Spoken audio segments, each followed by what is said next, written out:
Hello? Hello! Welcome to monthly update May 2023.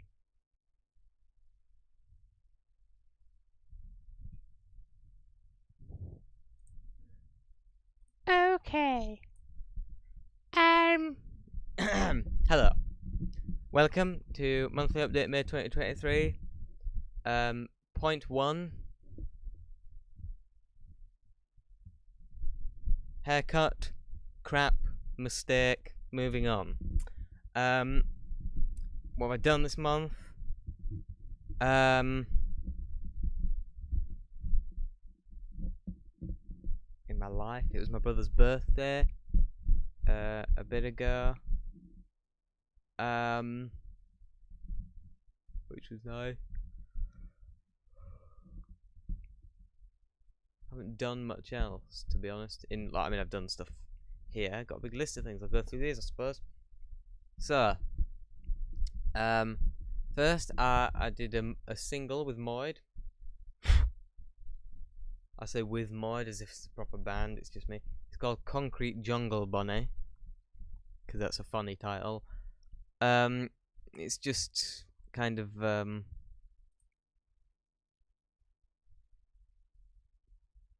it was a leftover sort of bit from the Moid 14 album. And basically I just kind of played it through the speakers just on this monitor, which are pretty crap speakers, but that's kind of the point.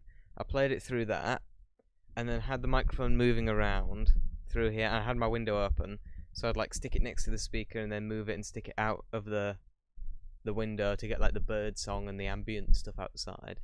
And then I played it again through the speaker, but just left the microphone there. And that's how you get that kind of incredibly bad, but purposely bad sound quality for that song. So that's that. And that was the actual backing track itself. Was the first thing I recorded for the Moid 14 album, I think. Possibly not, but one of the earliest things I recorded for it. And I didn't finish the song until after I've done the entire album. And I originally put it on the end, but I thought I've kind of got like a continuous kind of sound for that album, and that song went completely against it, so I thought I'd just put that out as a single first and then release the album. So then we get to the album, Moid 14. A lot more blues stuff going on. No synthesizer on the entire album. All guitar. An all electric guitar, apart from one song. One song had a kind of ukulele thing, which isn't a proper ukulele, but it's a ukulele I've made out of a guitar. But apart from that one song, it's all electric guitar. A couple of the songs I had it going straight into the computer, and then for the others I had it going out, because my Korg MS-20 synthesizer, which you can kind of see the blue wires sticking out of there, you can actually see the full thing. There you go. You see it. That had stopped working, and we had to go and get it repaired, so I couldn't use it for a while, and I used that to run my guitar through to get the sort of effects.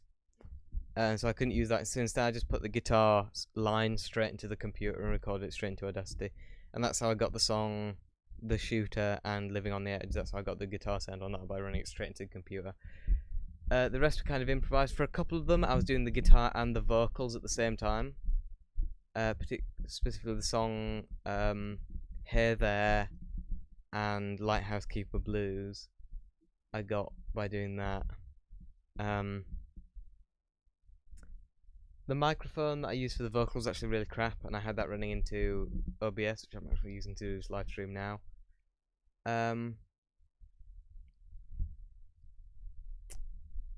Because you can't record multiple tracks in Audacity, which is one of the really annoying things.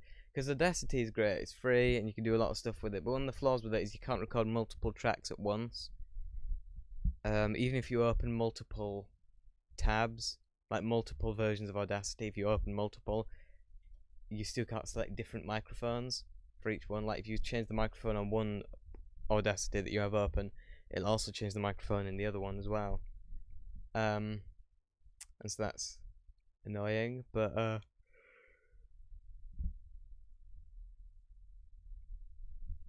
so that's that. But anyway, then I did a couple of short films. I did the 4th film in the Protozoa series titled Stream, where I filmed a stream down by where I live, and just applied effects to the footage and stuff like that. And I did a film called Trellis, which was actually to go along with the soundtrack. I recorded the soundtrack to it first, which was me playing around with the HT700 synthesizer through a delay pedal through my headphones because it was really late at night, so I didn't want to use the amp. So instead, I went through that delay pedal and I went through these headphones that I had on the floor, and I put this very microphone, in fact, on the headphones, and that's how I recorded that. So that's most of that soundtrack isn't actually the HT700, it's actually just the delay pedal sort of doing it itself. But obviously I needed something to go into the delay pedal, and so I chose the synthesizer. It could have been anything. I could have had the guitar going into it. I could have had, a sound signal from the computer going into it. I could have really done anything, but I chose to do that because it was just easier. But I was mainly just playing the delay pedal for that. And then the actual film itself is called Trellis, because that is the thing that the film is of. I was filming a trellis, which is like one of these wooden cross beam diagonal things that you put flowers in and stuff, which we have outside our front door. And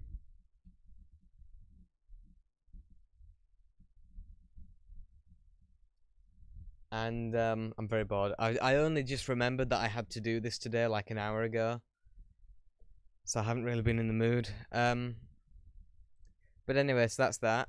Trellis. That's probably one of my favourite short films I've done so far, specifically because of the soundtrack, I think, but also I just like what it is.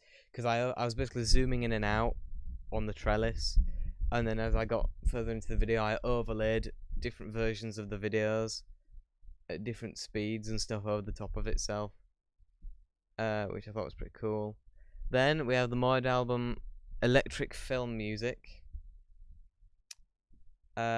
which is the first side is the soundtrack to Trellis, and then the second side is the soundtrack to the Nitus film, because I realised I did the soundtrack for that and I didn't actually release it on any album because it didn't really work. But this is a soundtrack album. This isn't part of the full discography, so we got Moid 14.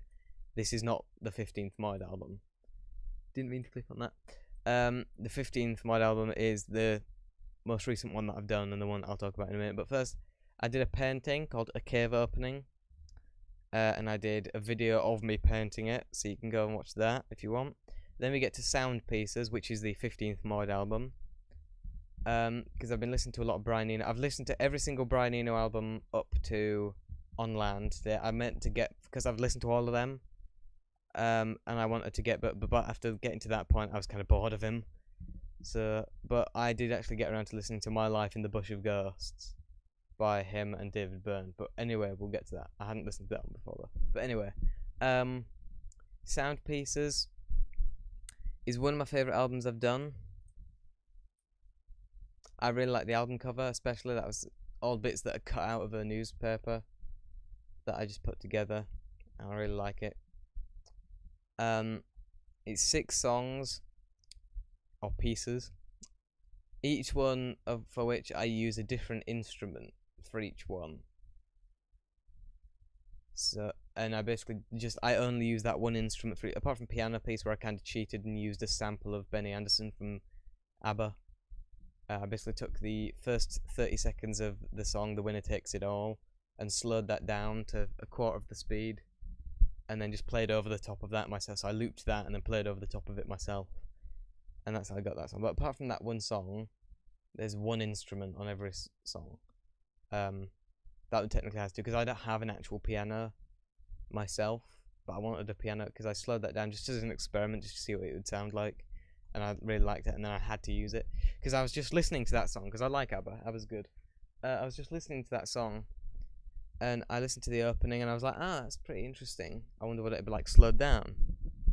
And so I downloaded the song, put it into Audacity, slowed it down, and that intro, it really did sound like something that like Brian Eno or Harold Budd would do on one of their albums. This kind of slowed down, really soft kind of piano. And so I used it because I can. It's not a free country. It's not even a free internet, but I can do what I want. I mean, at least on Bandcamp, I think I can do what I want, because Bandcamp, you know, people sample stuff and get away with it. I mean, people seem to be able to put whatever they want as the album cover as well, because I've seen some I don't really browse Bandcamp that often. I just use it to put my own stuff on. I don't really like what most people do on it. But some people, like, they've got the album cover and it's like a picture of a dead body or something, you know what I mean? So there's Bandcamp, I mean, I suppose that's a positive for Bandcamp, saying, you know, they give you a lot of freedom, even if it's in somewhat the wrong places, because I don't really agree with putting a dead body as your album cover. I certainly wouldn't do it anyway. But anyway, an interesting fact about the Moid 14 album cover, by the way, is going back a little bit. That is a picture from a Public Image Limited interview where John Lydon and Keith Levine went on MTV, and there's this bit where the camera. I was watching the interview, and the camera glitched out for a moment. I thought it looked really cool, so I took that and used that as the album. Because if you're wondering what the album cover is, it's this bottom half of a guy's chin, and he's holding a cigarette. Well, that's John Lydon's chin. But I just thought it looked really cool when it glitched out, so I used it. So again, copyright infringement. But anyway, also about Mod 14, the song "Do What You Want to Do." I know I'm going all up and back and forth here, but whatever. The song "Do What You Want to Do," the lyrics were made up of a bunch of tiny little bits of songs. Because if I come up with an idea for a lyric to a song, I'll write it in my phone, and I had like 10 songs that were just tiny little snippets, like single lines, and so I basically took that and used that for the lyrics to that song. So that song is made up of actually like 10 or so songs that I just put together. But anyway, and then Lighthouse Keeper Blues and Hey There, the lyrics to which were both completely improvised on the spot. So I got the bass line for both those going along, and the drums going along. Hey There is obviously a reworking of the single that I released a bit ago. The album version's better, because I said so. But Lighthouse Keeper Blues, it's 1 and 2. It's the same recording. I've just split it into 2 bits, because Lighthouse Keeper 1, it's more. The bass line hasn't actually started yet, so it's just me going along. And then Lighthouse Keeper Blues 2, the bass line starts. And that's when the actual song starts. So I started to split them into 2 bits. But they were the same recording. I recorded them all at once. I just split it in half to do that. Well, not in half, but you know what I mean. But it's one of my favourite albums that I've done so far, because they're all it's the first album I've done where all the songs have vocals. I originally intended, when I started recording it, I originally intended them all to be written lyrics. They didn't end up like that. Like I said, Lighthouse Keeper Blues. In fact, a lot of them. Sun and the Moon, Lighthouse Keeper Blues, I'm Waiting and Here There, were all improvised on the spot, lyric-wise. I'm not a good writer. That's why I don't really like it. But I like songs that have lyrics. Like, I don't listen to a song for the vocals ever. Really, I don't really ever listen to the song for the lyrics unless it's Fleetwood Mac's Landslide, which is one of the best written songs ever. But I like it when a song has vocals. I don't know why.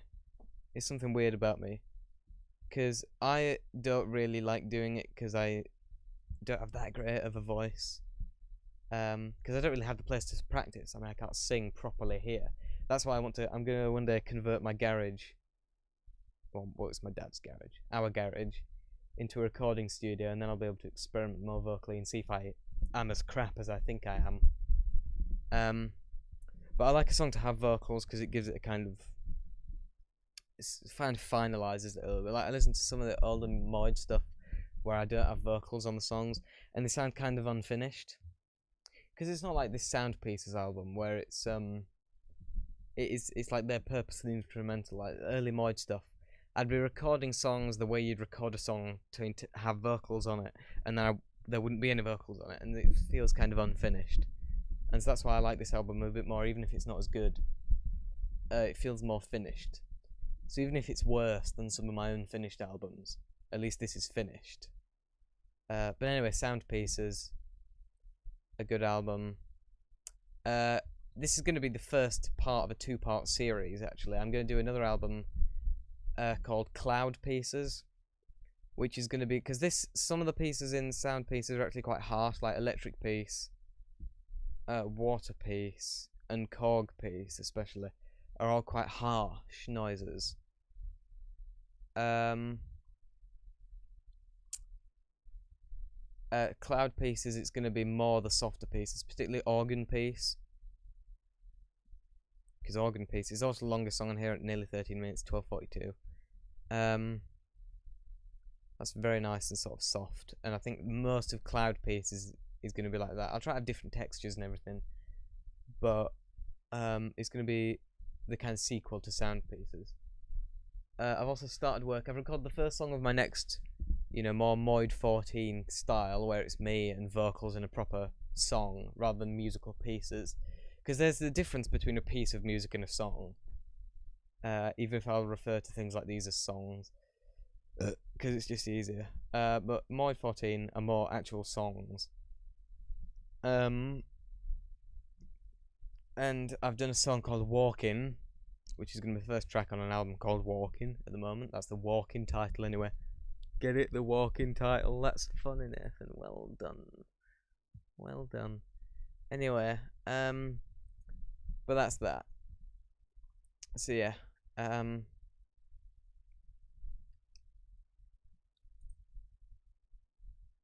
next, things I've watched. So these are films I've watched. Well, not just films, just things I've watched.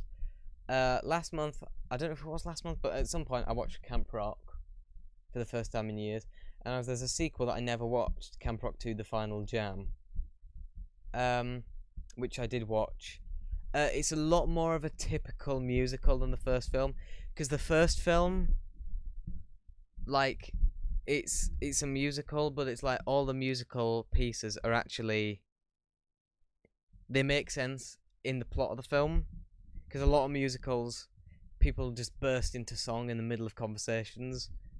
Whereas in the first Camp Rock film, all the musical performances are actually musical performances in the actual canon of the film. Like, they're actually performing in the film, rather than just singing out of nowhere. Camp Rock 2, it's more of a regular musical. It still has some musical performances, because that's kind of what the film's about. It's about a music camp, so obviously that's what they're doing. But a lot of the performances in the film are a more typical musical thing, which I don't really like as much. But this, because I've seen Camp Rock loads. It was one of my favourite films when I was a kid, back when I was a moron. I'd never seen this one, so maybe that's why I didn't enjoy it as much. But then again, I enjoy the first film more ironically, and I enjoy this one ironically as well, because I find that listening to really good music doesn't inspire me as much as listening to really bad music. Listening to bad music inspires me more, because it gives me something to rebel against. Because that's where I work well. I rebel against stuff, because it's more fun. Whereas listening to good music, I just listen to it and enjoy it in itself. But listening to bad music inspires me more, because it actually gives me something. Because I know I can never be as good as the Beatles, so listening to the Beatles doesn't really inspire me to make music as good as the Beatles, because I can't. But listening to stuff like this actually gives me a reasonable goal, because it's not that much harder. I mean, it's pretty easy to make music better than the music in Camp Rock. I've done that. Well, just listen to the albums that I've done here. The songs in Moid 14 and Sound Pieces are better than the songs in Camp Rock, because at least there's some art in what I do, even if it's not great art. At least it is art. It's art. I'm an artist. Hello, I'm an artist. Hi, my name is Andy Warclock. and I'm an artist. Andy Warhol was a real weird figure, wasn't he? And we'll get to him later because I've been listening to a bit of Velvet Underground, but we'll get to that. Anyway, so that's Camp Rock. I've watched some more Ghost and Molly McGree. Jesus Christ. I've been listening to more Ghost and Molly. Listening? I am retarded. What is wrong with me? I don't know. I've been watching more of the Ghost and Molly McGee. Series 2, episodes 6 to 8. Which is 6, 7, and 8. In case you didn't know, I'm an artist. It's good. I'm really enjoying the show. It's a really good show. It's not super special, you know what I mean? But it's good. It's fun, and I like fun. You don't get enough fun in shows now. And I really like it. I've also been just recently, in the last few days, I've been going back through the Avatar, The Last Airbender, because I watched when I was really young. It must have been when it first came out. I watched it. But I don't think I ever finished it. Because me and my brother, we had this app on the tablet. It must have been illegal. I don't know how it ever... Because I never really... I can't even remember what it was called. But it was an app and it had a load of TV shows and films on it. And we watched it, but I think the app got taken down before we could finish it. So we got into season 3. Because I remember Aang with the hair. Because I know he gets some hair in season 3. So... if my memory serves me correctly, that is. So I know we got to season 3, but we never finished it. Or I never finished it, at least. And so I've started watching that. I'm only on series 1, episode 5 at the moment, and I don't remember much about it. I remember the characters and everything, but I don't actually remember much about the plot. So, but it's, I mean, that's one of the classic shows that we all love. Something I have noticed rewatching it, the animation is nowhere near as good as I thought it was in my head. I mean, the backgrounds are really good, but the actual characters and the movable... Because, in this kind of animation, I suppose it's a throwback to the old cell animation, because they don't have to do it this way. It's computer animated, so they could do whatever they want. But they do a digital version of the old classic Disney cell animation, where they would have one picture for the background, and then do a different frame for the characters, because it saves time in animating. I suppose it still saves time digitally, but it probably doesn't save as much. And basically, the backgrounds are really nice. The background, they're kind of Moomin-ish. If you watch the original, not the original, but if you watch the 1990s Moomin series, the backgrounds are always really beautifully painted. And then the character is a bit more simple. But with Avatar, the contrast is a bit greater, because the backgrounds are really well painted and really smooth. I think it is still digital. It looks really good. I'd frame some of the Avatar backgrounds, and then the characters are really simple. Look like a child draw them at some points, especially if they're far away from the camera. It's quite pathetic, actually.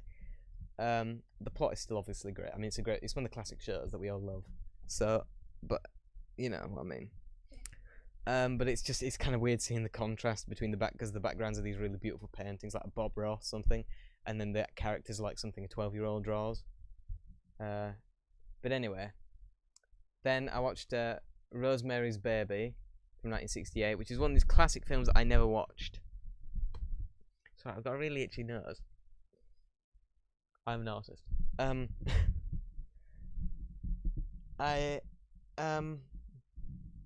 Because it's one of these classic films, and it's the start of the kind of occult film genre that carried on with The Exorcist and The Omen and everything like that.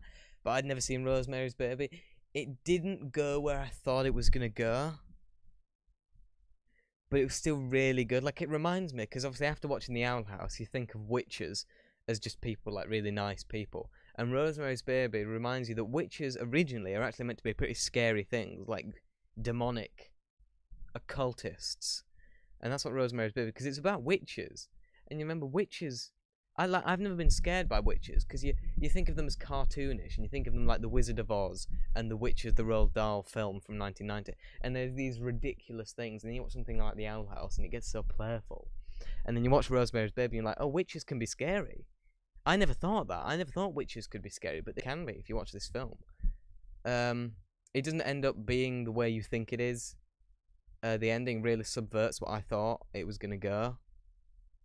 I'm not going to say anything about it here, but when there's this famous clip from the film where you say, what did you do with its eyes? And I thought it meant they gouged it out, but it actually just has weird eyes. because of a reason that you will find out if you watch the film. I'm not going to spoil it, but it's not what I thought. I thought they'd like mutilated her baby and used it in this occult ritual, but it turns out the baby is actually something slightly more significant to the end of the world. We'll put it that way. But anyway, that's that. Great film. Definitely out of everything here, all albums and everything I've done and everything that I've watched this month, I'd say Rosemary's Baby. If you're going to consume one piece of media that's linked in the description, Rosemary's Baby is it, because it's a great film. One of the best films I've watched in a while, actually. Also talk about that. That isn't linked here because I've watched it obviously a lot. But me and Mum, in the yesterday, day before and the day before that, me and my mum have watched the Beatles Get Back, and she's really enjoyed it, which is really I'm really pleased with. Because I was worried because it's quite long, and when I first told her that it was 7.5 hours, she was like, "Oh," and she really put off watching the first episode. But after the first episode, she was enjoying it, and then by the end, she says it's one of the best things that I've watched with her. So I'm really glad that I chose that for us to watch together. So that's that. Going into albums that I've listened to. So like I said, I've been going through all. So this month I've listened to every single Brian Eno album up to 1982's Ambient Thought on Land. And then I was just so tired and I didn't want to get to Apollo. Because for some reason I don't want to listen to Apollo. I don't know why. I don't know why I don't want to listen to it, but for some reason I don't. Like, I know it's good, but for some reason I just don't want to listen to it. But I have to if I want to carry on. But I'll do it later. I might start again next month. But so this month I've listened to every single Brian Eno album. Single and collaborative. Plus all the albums that I have in the description. So that tells you I've listened to a lot. But basically, starting here, and I've listened to some of the kind of offshoots, which is what the first few of these are. So I listened to Harold Budd's The Pavilion of Dreams, released in '78, which was produced by Brian Eno. I can't remember much about these, but they just mainly piano led with a bit of orchestral stuff. It's nice. It's nice. I don't know if I'll revisit it often, but I enjoyed it when I was listening to it.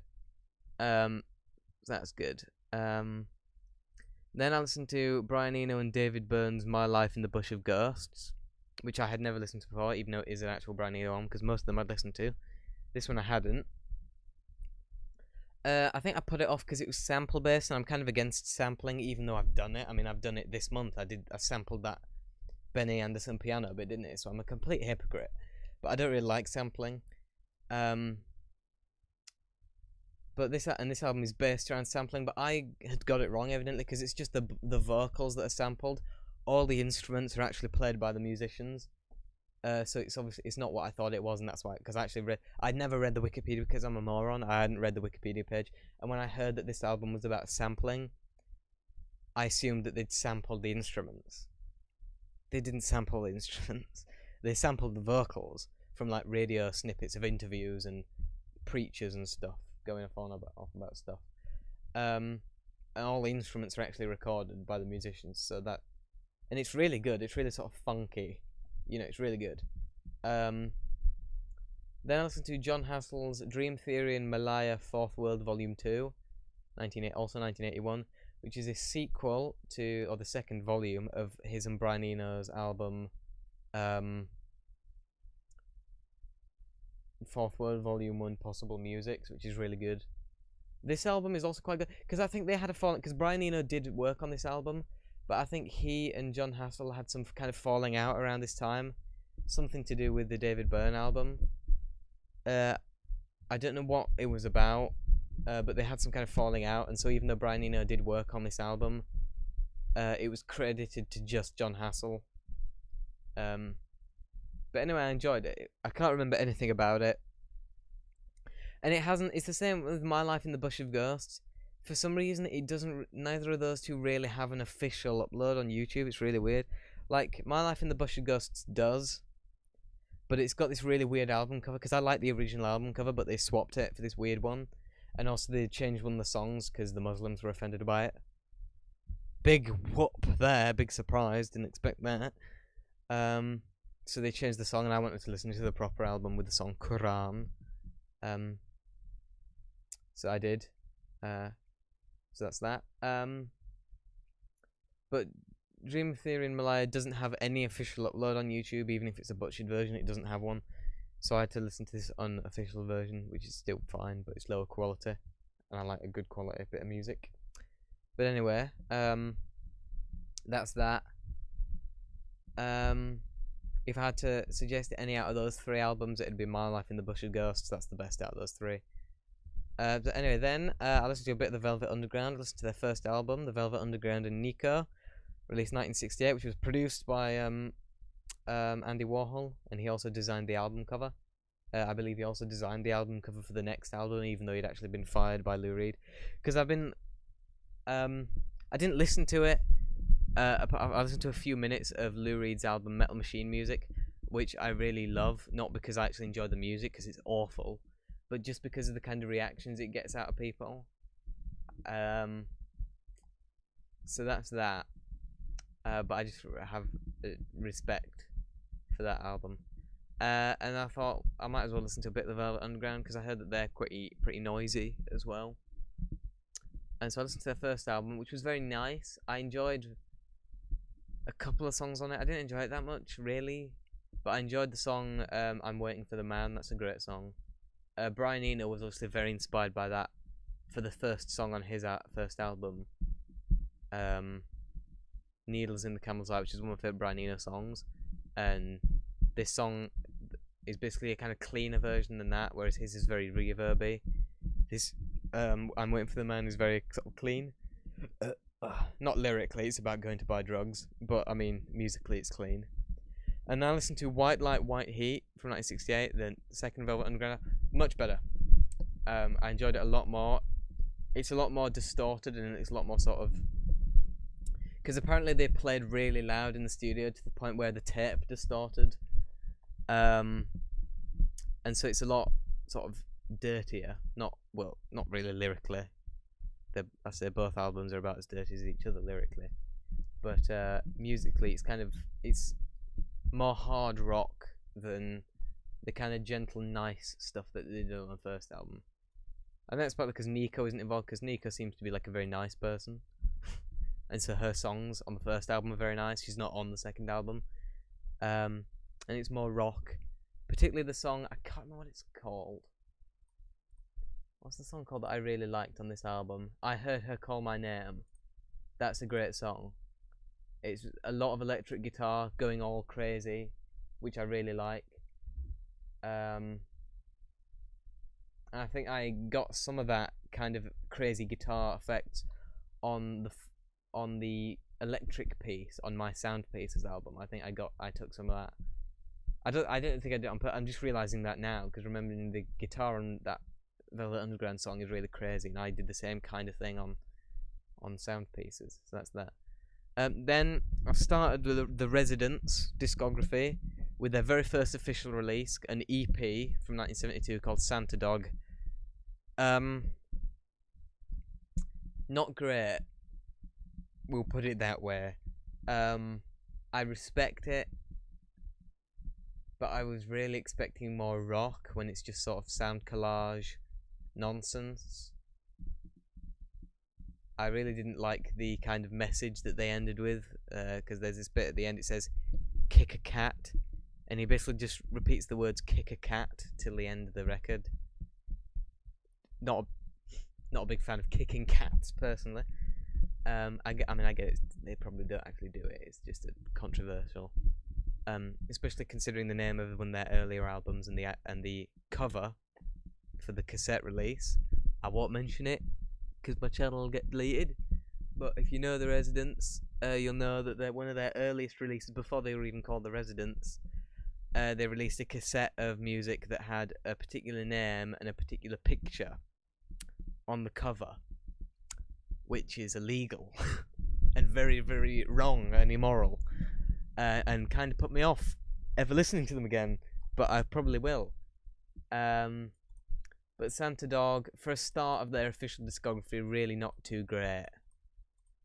But anyway, who cares what I think? And this is the most recent album I've listened to, just last night I listened to this. The first album ever released, or at least the first album of original musical material, ever released by James Leland Kirby, i.e. The Caretaker. This was under the name The Stranger, and it was released self-titled album The Stranger, released in 1998. It's a kind of noise album. I'm not really that into noise, but I did quite enjoy it actually, because there's a lot of variety. Whereas some noise, it will just be the same noise, and it'll just be pure white noise, digital white noise for an entire album. There's a lot of variety, and it's quite short as well, actually, or at least it felt quite short. So I did enjoy it. I mean, I believe I even added a couple of songs to the to my music that I like. The Mists Are Rising, I added, and I think, yeah, like a happy child lost in a sudden dream. He always has such poetic titles, doesn't he? So those two songs. I mean, there's only 7 tracks on the whole album, so you get through it in a very short amount of time. And I really like the cover as well. It's just sort of this scribble, and if you look really closely, you can see the words "The Stranger" written on it, but it's really difficult to make out. So it's all just sort of scribble. I like it. But that was a pretty good album for him to start out his career with. I mean, he started with the VVM thing, which started out as all sampling stuff. But I believe, because you can't really find, like, there isn't really just a list of every single one of his albums in order, so you have to do a bit of digging. And from what I can tell, this album is his first album of original musical material. I don't know whether I'm going to go through, because I've listened to a lot of the Caretaker stuff. Pretty much everything by the Caretaker that's under an hour I've listened to. I still haven't got around to ever at Into Time. I've listened to the first 3 albums of that, I think.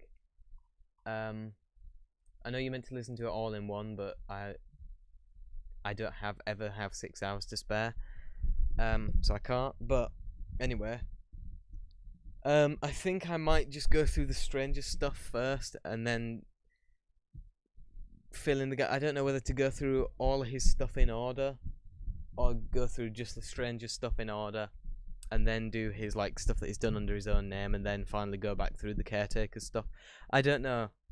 I really don't know what to do with him, because it's kind of annoying that he released in such an erratic way, because it means it's really difficult to go through his discography in order, because there isn't even a list of the order of his albums, you know.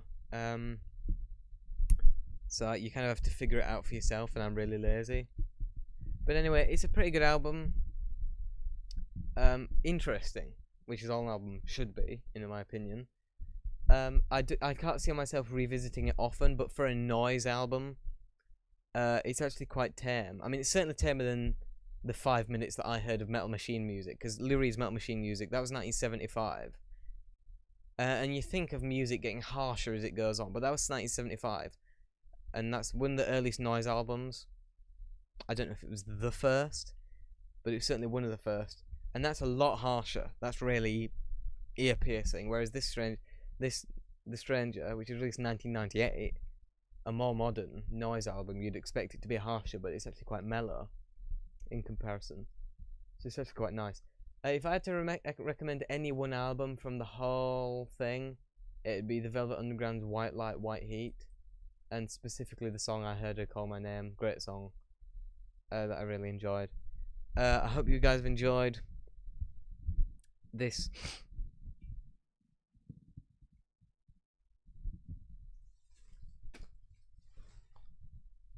Just spat into my bin because I had a big bit of phlegm. I hope you enjoyed this live stream. I hope you'll consume a couple of the things. Like I said, if I had to recommend one thing from each section, the one album of mine that I want you to listen to is Sound Pieces. The one film I want you to watch is Rosemary's Baby, and the one album I want you to listen to is the Velvet Underground's White Light, White Heat.